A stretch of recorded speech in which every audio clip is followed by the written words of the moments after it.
உங்களுக்கு தெரியுமா, ஜமியத்துல் உலமாவிலே ஃபத்வா குழு ஒரு முறை கூடின நேரத்தில் 25 உலமாக்களும் சேர்ந்து ஏகமனதாக கொடுத்த தீர்ப்பு என்ன தெரியுமா? பரதான தொழுகைகளுக்கு பின்னால கூட்டு துஆ இல்லை என்பதுதான் தீர்ப்பு. அந்த தீர்ப்புக்கு பின்னால யாரெல்லாம் குர்ஆன் சுன்னாவை பின்பற்றக்கூடிய உலமாக்களாக இருந்தார்களோ அவர்கள் மட்டும்தான் கூட்டு துஆ ஓதாமல் இருக்கின்றார்கள்.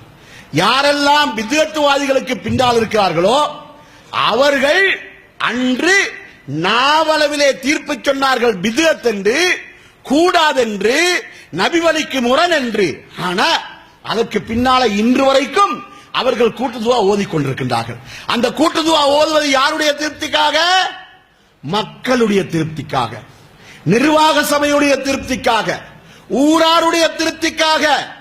பிரச்சனைகளுக்கு முகம் கொடுக்க பயந்து அவர்கள் ஓதக்கூடியவர்களாக இருக்கின்றார்கள் என்பதை பார்க்கின்றோமா?